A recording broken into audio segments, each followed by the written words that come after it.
Good Monday. This is Jay Brew, co-chairman of Seafried and Brew. We received a lot of great comments back from last week's webcast where we were talking about our comment letter that Dr. Ed and I wrote on the Basel III capital proposals.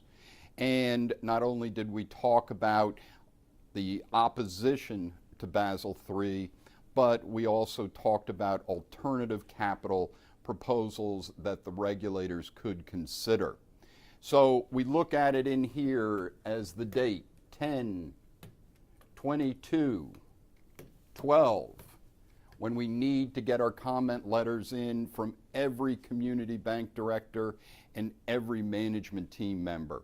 So when we look at that in terms of looking at supporting our comment letter, it's available at seafriedbrew.com under articles, and you can use our comments to go into the regulators and say no to Basel III, and here are some alternatives that make sense. But we had great news in here. 52 senators signed a letter to the regulators urging them to reconsider not using Basel III, but looking at some other alternative capital. When we look at this, why wasn't it all the senators? Well, my feeling is that you should go into your senator if they did sign it and say, fantastic, thanks for supporting community banks, and to go into the senators that didn't sign it and say you really should be supporting us in this whole no to Basel III. So this is great news, especially in an election year, that the banking community has this kind of support. Another thing we wanted to talk about today is what has happened since the Federal Reserve said that they're going to be buying $40 billion worth of mortgage-backed securities a month. And it's really interesting in terms of we look at pre-Fed MBS rates. We look at pre-Fed mortgage rates. So when we look at mortgage rates, for instance, before it was a 293, now mortgage rates have declined 10 basis points, which is a positive for the consumer. But interestingly enough, markets have actually dropped more. Look at this on 15-year mortgage backs. Before the Fed announcement, they were at 1.4%, and afterwards at 0.99. So we're on 15-year, we had a 10 basis point drop. In effect, we had a 41 basis point drop in mortgage-backed security yields. So that difference between the two has widened dramatically.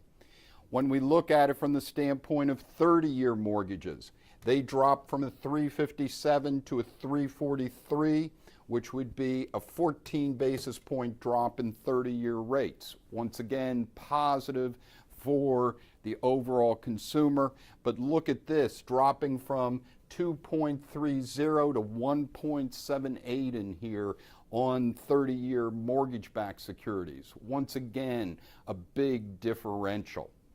And finally this week we want to talk about the economy, because we saw that GDP in here came out at 1.3%. What we like to do at Seafried and Brew, and we like to look at this on a monthly basis, is looking at from Federal Reserve of Philadelphia, their 3-month change by state in terms of the overall economy. And if you remember, we were talking that Dr. Ed said based upon these statistics that he was expecting that GDP is more likely going to drop into the 1% zone in here. Because when we look at the different colors, no, this isn't a voting situation in terms of different parties.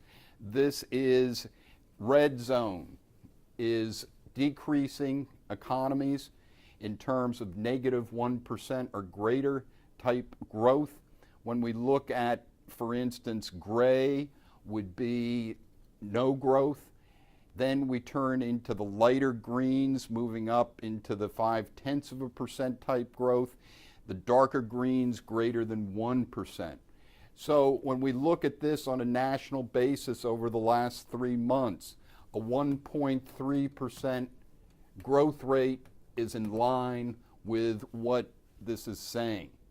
But what is it saying going forward? Like I was talking about, the Dr. Ed feels a 1% growth rate as we move into the fourth quarter in here, is that you can see that nothing changes that much in terms of the dark green, light green, the pink, which indicates a negative growth, into the orange, which is bigger negative growth. So on an overall basis, we're still looking at GDP in that 1% type zone going into the fourth quarter. And unless we see some changes, most likely it's going to continue into the first quarter of next year. So as we look across the country, two positives in here.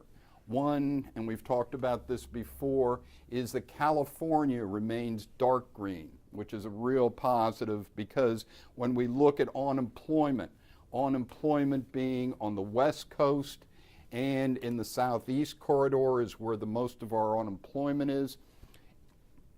Florida, Georgia in the green zone, though it's light green, it's still indicating some growth, which is at least a somewhat of a positive for the unemployment rate, most likely not rising, but could actually see it drop to some degree.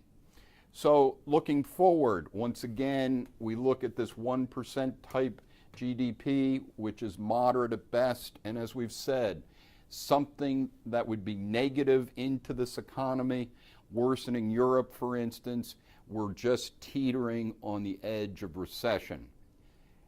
So looking forward into this is that most likely Congress, in my mind, when we look at what's going to be happening with the spending cuts and increases in taxes, Congress is probably going to look at this and say, no way can we let this go through. This is Jay Brew. Have a great week.